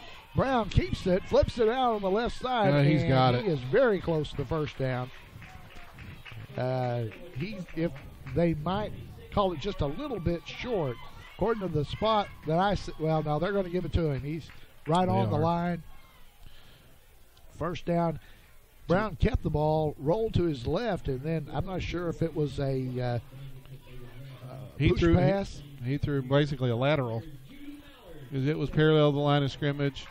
Appreciate Piggott Realty, Mike and Pat Patterson, residential, commercial, and agriculture real estate anywhere in Clay County and beyond. Give them a call. They've been serving the area for many years. It's 870-598-3142. Faked it to 32. Oh, there's a ball to ground. On the ground. Oh, I think the Colts have it. Looked like he had had a line on it. Colts got that ball back, and I'll tell you. Brown faked it to 32 and then kept it himself up the middle. The ball came loose, but number 7 covered it for him. Maurice Williams came up with it, but boy, he paid a price. He did. He's got up slow several times tonight. It was a bit of a scrum out there for the football. So it'll bring up a second down now for Rivercrest. Again, wideouts both sides, gap man both sides, single man in the backfield with the quarterback out of the shotgun. Gives it to Winda. He's hit and dropped be wrapped in the up. backfield. Great job. Trey Gossett shooting the gap, coming up and dropping the man in the backfield for a loss of about 2. Well, actually, there was more than that, but it's going to bring up a third down and about 12. Appreciate Pumpkin Hollow, Darrell and El Dalton. It's Pumpkin Hollow time. Season opened on the 16th of September. Since 1993, it's the fall attraction that draws guests from all over. That's pumpkinhollow.com, 671 County Road 336, Piggott. Brown back to pass. Got a man across They're the gonna call middle. a Flag penalty. on the play. They're going to get Hayden Lemons. Got tied up with Winda. And I don't know if it was catchable or not. Brown it doesn't really matter. slow to get up. Mason Tillman helped him up back there, but they also unloaded on Brown after he unloaded across the middle. But Lemons and Winda tangled up a couple of number 4s, and it's going to work against the offense. It's going to work against the defense. It'll work in favor of the offense, and they are going to mark it off. Now, of course, the penalty will be, I believe, a 10-yard penalty. 15. Oh, boy. It doesn't matter. It's a 15-yard penalty, and there also There's there's no uncatchable ball in high school football, which really is a shame, really, Yes. when you think about it. Because there are a lot of uncatchable balls. All right, the Colts keep their drive alive. Tried to capitalize on the penalty flag. They give it straight up the middle. Oh, my goodness. Number 7 on the carry over there. Gossett on the stop. Also, look like, is that Riley over there? Yeah, it is. It's Devin Riley, number 72, that's over there playing a little D tackle. Mohawks swarming to the football well. A gain of about 3. Williams, again, we've talked about him being gimpy, and he just got hit right square in the leg. This has been a very physical football game so far, and we would only expect that in one of these classic shootouts. They're looking. Oh, my goodness, what a hit! Oh, my goodness, that was the delayed rush. Johnny football came through and unloaded on Brown, and he is up slow, walking it off. There's a timeout on the field. A timeout call with 3:48 to go. Johnny football unloads on DeWilliam Brown, and with timeout on the field, we'll take a short break. Be back with more in a moment right here on YHC.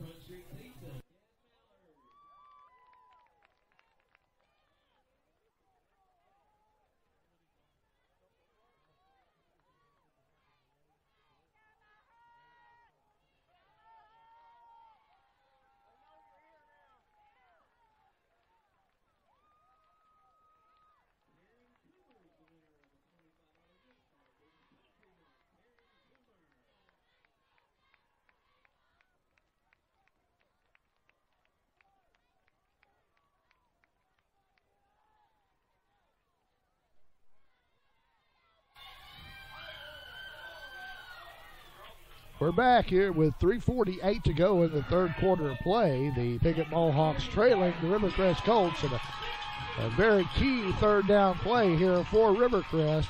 Following the sack of the quarterback. Brown back, flushed out. He's looking down. He's got a receiver. Got a man open and caught. Made. What a catch it was at that. He was draped, covered, and everything Davis else. Robinson came back and kind of caught it behind him. The defender, it looked like, pulled it in. We may have a flag. They're sorting over it there. out, but it's against the Mohawks. Penalty flag over there, I believe, is behind it. We may have a hold on the Colts, which is generally, they say a defensive hold on the Mohawks is declined. So one of the Mohawks holding up the wide receiver as he tried to run his pattern or such. You know, Mark Howell at Custom Car Care at 788 East Main in Piggott has been in business at the same location for over 30 years. With full detailing, and they've got auto sales too. If you want your car to look, feel, and smell like new again, call Mark. Custom Car Care, 870-598-2571. It's a great gift, you know. Have your wife's vehicle washed, detailed. It's a gift for yourself. So you don't have to do it. Pitch back. Finds the lane. Wenda's hit there and dropped. I believe Dylan Beller's in on the stop for the Mohawks. Yeah, Buchanan just pounded him right there. Buchanan. But he does pick up about 1.5 yards. So we're going to bring up a second down, a long 8, just about 9 to go for the first down. Riley comes out of the ball game now for the Tribe. Yeah, Luke Carpenter, offensive tackle, checks in at defensive tackle. And there's a little confusion. Gives it back that's to just Robinson, stuffed up. and he is stuffed. Yeah, Robinson went in there looking for room, and there wasn't any. He took it was a little counter play, I believe. The quarterback made the turn and handed it back into the gap, but Mohawks had already gotten penetration at that point. He picks up a couple of yards, brings up a third down now and 6. Well, more importantly for the Colts is they have had an actual sustained drive. Other than just the big play, right. And they've taken some time off this clock as we're inside 2.5 minutes. I formation in the backfield now, man in motion. Well, he just changed his wing side, and they'll go to the second man through. Oh, you got to wrap him up in the line of scrimmage. Tillman We had and him. Harrell hit him first, but he wiggles ahead and is going to be very close to a first down. They're signaling 4th and short. Well, they'll have a 4th down and short situation deep inside Mohawk territory. It looks like they may go ahead and we got an injured player down for the Mohawks over there. So we got a player down on his back for the Tribe, and they're going to go ahead and call an officials timeout. Well, they tend to him. We're going to thank some of our sponsors. Dan Gossett Real Estate at 420 East Main in Piggott. Dan and Daniel Gossett, if you're looking for a home or place for your business to operate, call or visit Dan Gossett Real Estate. Proud sponsors of Mohawk Athletics, 870-598-5555. All right, looks like Is that Mason Tillman helped up. The junior will be coming to the sideline under his own steam, but he's dinged a little bit. And while we have a minute, let's talk a little bit about some of the other Mohawk sports. Monday, the Mohawk boys golf team will be playing in the 3A state. They'll be playing down at Fairfield Bay. Good luck to them. The Lady Mohawk volleyball team, they'll be back in action next week. The tennis team's been doing great. They're getting ready for their district. The boys still undefeated, though they've been tied twice. Carrington McDaniel setting a new school record. Emily Seagrave setting another school record. So we've got football and a lot more going on for Mohawk sports right now. Big 4th down play, and we have a flag. I think before the snap. The Mohawks were in the neutral zone. They're saying the Mohawks lined up in the new. If so, it's an automatic first down, and it'll be 1st and goal. We appreciate Mohawk Mini Storage, Rodney and Kim Rouse. If you need a place to store your things or a way to get them there, call 870-598-7941, Mohawk Mini Storage in Piggott. Well, the Colts knocking on the door once again, leading 27-6 with under 2 minutes to play in the third quarter. And Brown calls another timeout, their second of the half. So timeout on the field. And with timeout called, we'll take a brief timeout. Be back with more in just a moment here on YHC.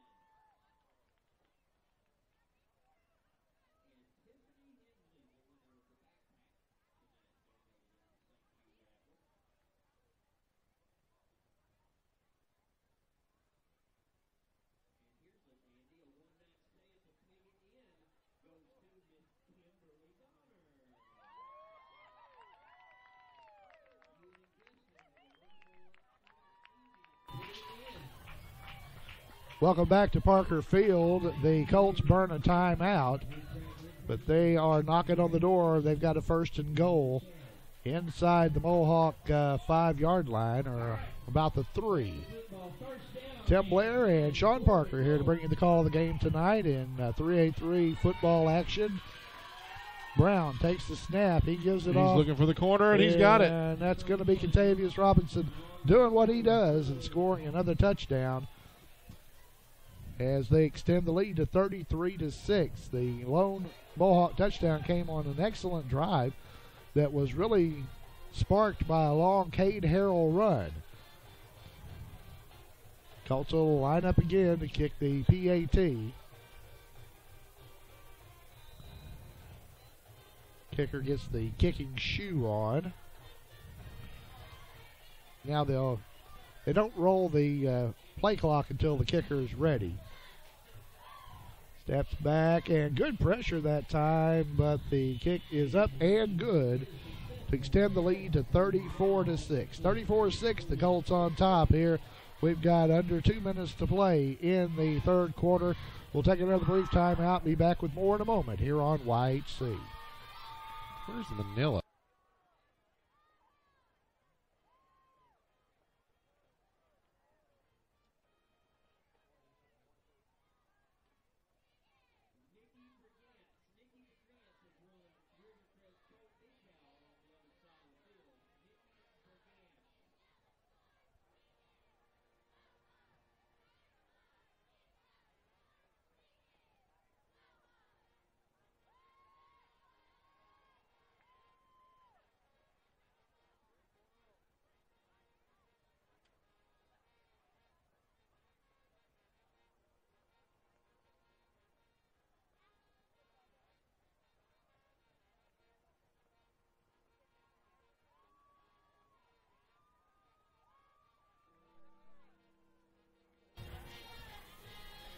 Colts ready to kick it to the Mohawks here as time is dwindling in the third quarter of play. And Rivercrest has moved out to a 28-point lead on the host team. This time a little shorter to the left. They're going to let it go out of bounds, and it'll be Mohawk football on the 35-yard line. That's where the Tribe will take over 1st and 10 here. So, well, again, Sean, the things got mixed up a little bit last week with at the top, but I think that they're straightening out a little bit. Did you say that Newport's pretty much taking care of business at Corning? Yeah, Newport's has beaten Walnut Ridge. Oh, that's right. They were beating. Yeah, it's 49-6. That's Osceola's the final. beating Corning.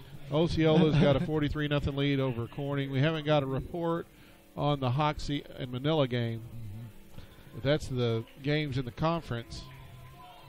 So that's what we've got going on, and right here the Mohawks trying to cut into that lead with under 2 minutes to go in the third quarter. Gossett will give to the second man, and it's Lemons. He's hit behind the line, spins away from the first man, but then is dropped for a sizable loss. So Hayden Lemons gets the nod that time, but the Colts in the backfield with him. And I do see a few clean jerseys out there for Rivercrest, and I'm sure see a lot of the starters are still out there. Contavious Robinson, Brown, and so forth. But 40, I don't think I've seen him in much. 50 is in on the front line there. So a few fresh horses as they will watch time start to run down here in the third quarter.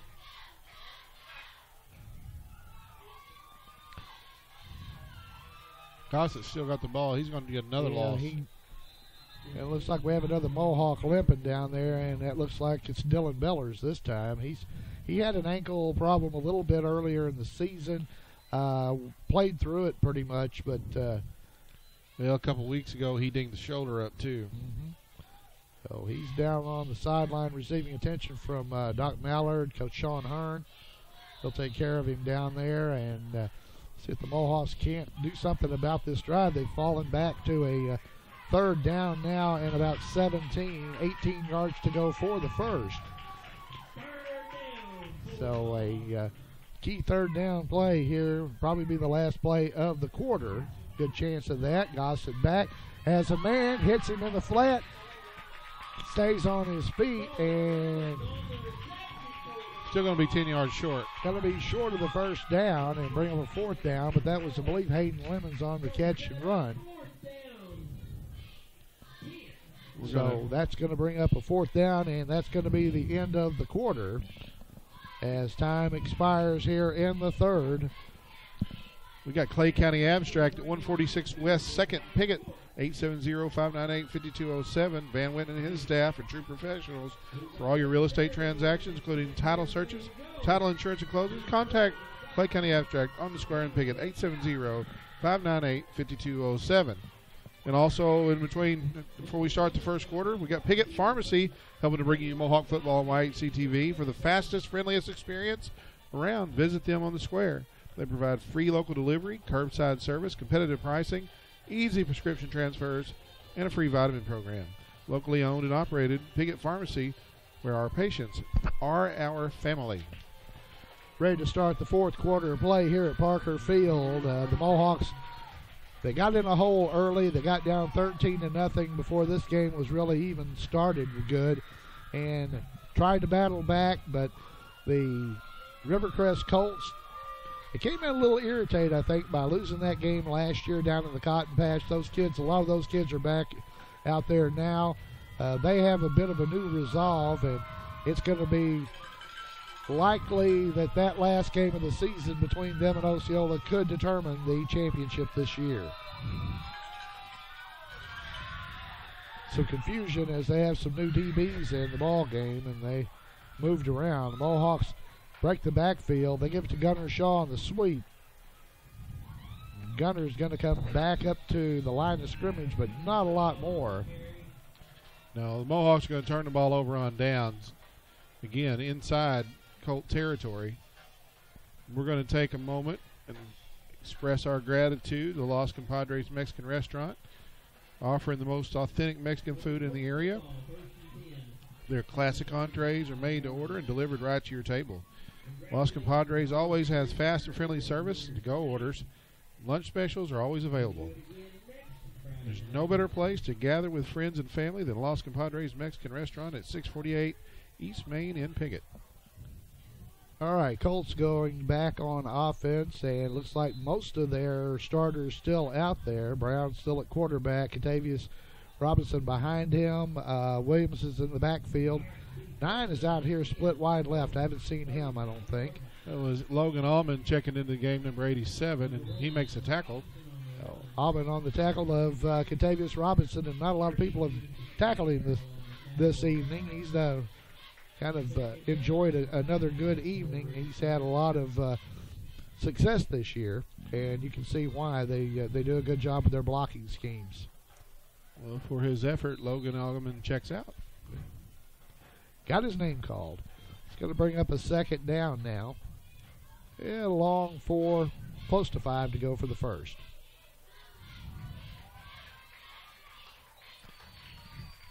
Well, they had to wait for 9 to come back out, and he's going to get wide left.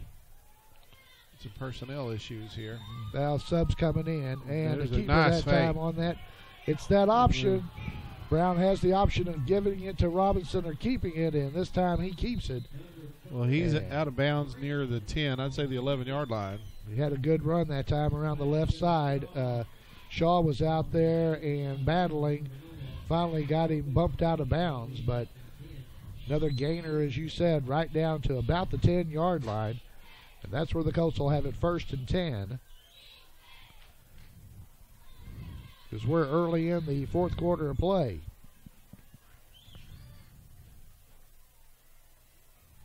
If anything like we've seen already, it's basically going to be Contavious Robinson. There he is. Hit the backfield. Ball loose on the ground.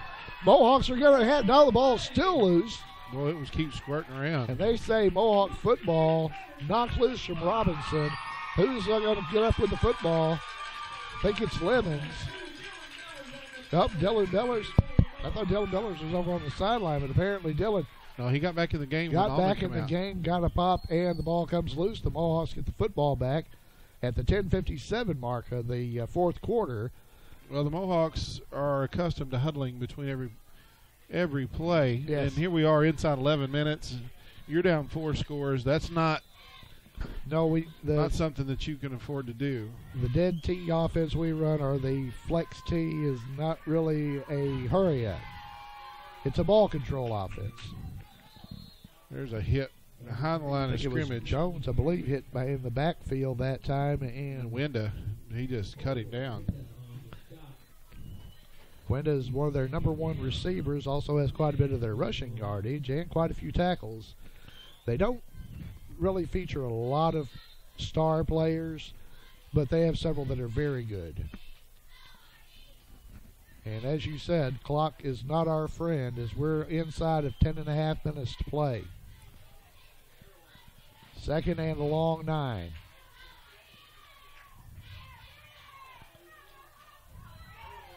Oh, I'm not sure if that's Jones or Harrell, but he's going to only have about 3 or 4. He is going to bring up a third down for the Mohawks. MFA Ag Services Mid-South, we appreciate them helping to bring you Mohawk football on YHC TV and supporting tonight's game. With multiple locations in Piggott, St. Francis, Pollard, Mounds, and McDougal, they can provide multiple agronomy solutions to ensure profit, production, and stewardship on your farm. Third down for the Mohawks, 3rd and 5. Coming up on the 9.5 minute mark of the ball game. That's Shaw that time. He's going to be close to the first down. See where the spot of the football has got him just shy, and it's going to be a 4th and about a foot. Who was that on the carry? I think it was Shaw. Okay. No, Shaw just checked back into the game. Ball game. Must have been Lemons. But we've got a 4th down situation once again at the 9:12 mark of the game. Again, we're at 9 minute mark. Down 4 scores. It's 4th down. Ground and pound. There's a handoff. Got to be close. Pins on a spot. The side judge over on the far side is not given a very good spot at all. But the side judge on this side, he's going to have the call on that one. And they didn't get it. They give the football to the Colts. So stacked up at the line of scrimmage. The Mohawks turn it over on down, so they can't capitalize on the turnover on the fumble recovery. Give it back to the Colts. They just took a couple of minutes off the play clock. And basically, Rivercrest gets the ball back in the same neighborhood they were before.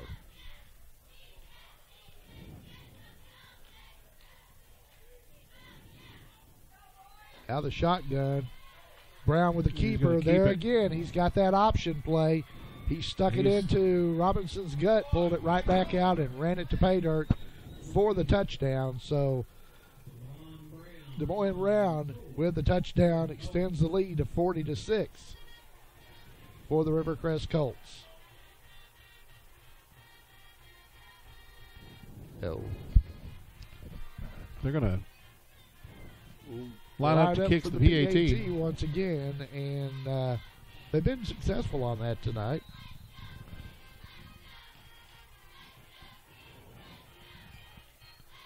But I don't think that our last contest, and that one I believe was blocked, but he still got it through.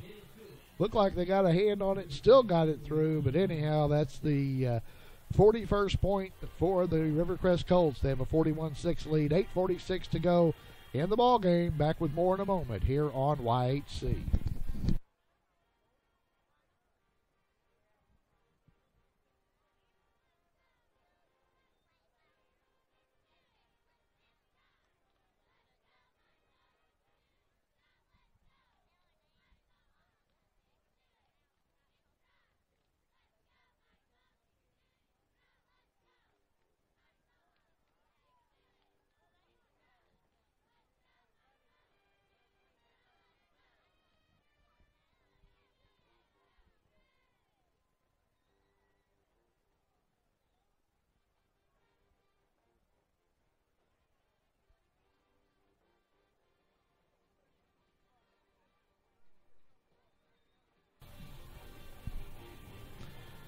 We're back with fourth quarter action for Parker Field as the Piggott Mohawks trail the Rivercrest Colts 41-6 here in 3A3 high school football action. And the kicker's gotten a pretty good workout tonight. He boots another one high, fairly long, down to about the 12. You know, John is just cut down at the 25-yard line. John Jones has had a long night. He's taken a lot of whacks like that, but he's a tough young man. And here come the Mohawks once again. They'll start it out again. Football on the 25-yard line.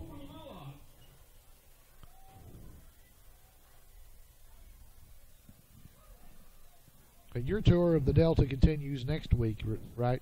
Or no, you go to Newport next week. Yeah, I'll go to Newport. Been to Rivercrest and Osceola with the junior high, which the junior high boys took a loss last night. And they'll be headed to Newport this week. And, of course, the Newport senior high team will visit here next Friday night. Gossett back to Bass. Gets a good block there. Looks downfield. He's got one man open, and I thought that Quentin Reeves might pull that one in, even though he was double-teamed. Bounced off of his hands, incomplete. And one of the Colts kind of slow to get up. We had a little tangle up down there between the linemen. Clock stops at the 7. No, the clock will not stop with the big lead here in the second half. Clock will run with the 41-6 game. Gossett brings him up once again. Flex T in the backfield. Gives it to the first man on the dive, and there's no room there. I believe it was Shaw. I believe it was, and he got it, and there was nothing doing, no room. Gunnar Shaw, as we said, he's not a big guy. He's a very, very fast guy. He does have good leg strength and can somewhat drive a pile, but he doesn't have that upper body strength to really bounce off. But he is a football player. Very much a football player. And he walks to the sideline now. He's had a rough night himself on both sides of the football. But nobody's quit yet. Mohawks still plugging on third and just over 10 to go for the first.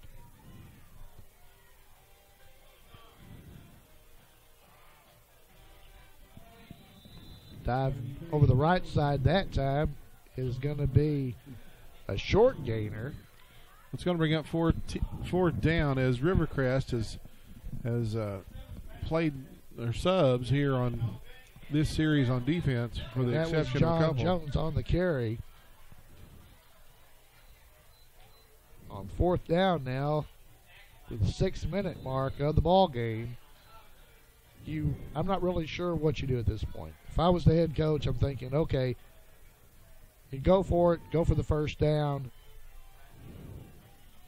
The realist in me says, there's not a lot you can do with it, but you got to play out the string.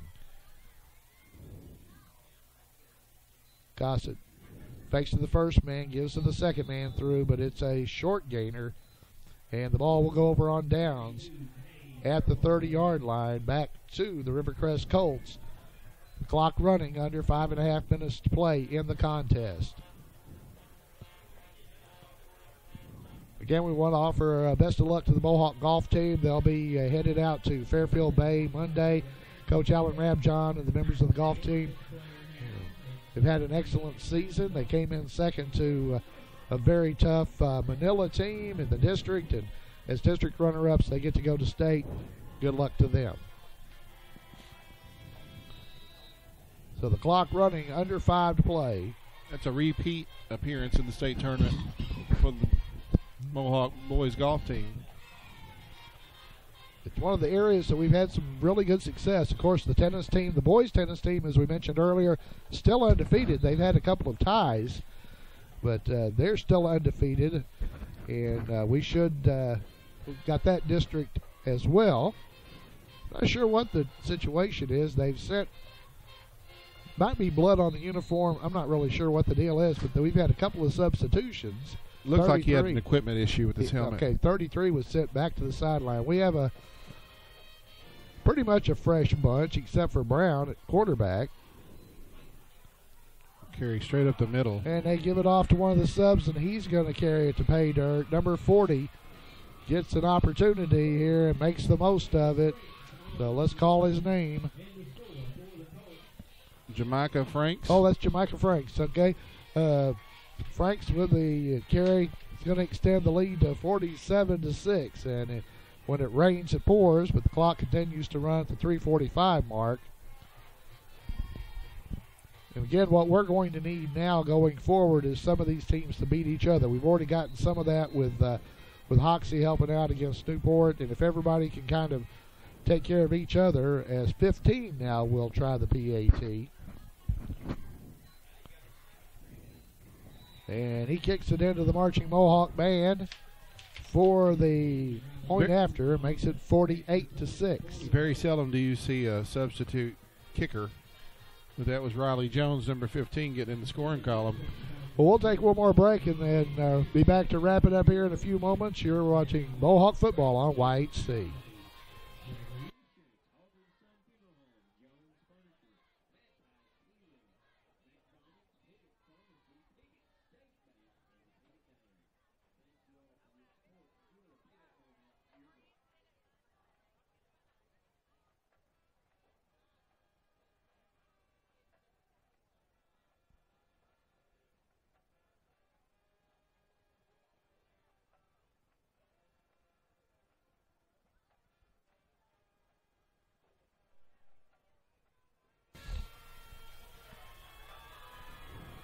Welcome back to Parker Field. Tim Blair and Sean Parker here to bring you the call of the game tonight on YHC as the Piggott Mohawks host the Rivercrest Colts for the last time as conference mates, we hope, as they will be moving to 4A next year.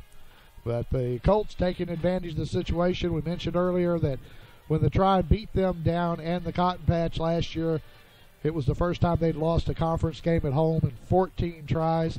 They come to Piggott and spoil tonight our contest with a 48-6 lead right now. Kickoff goes back to Shaw.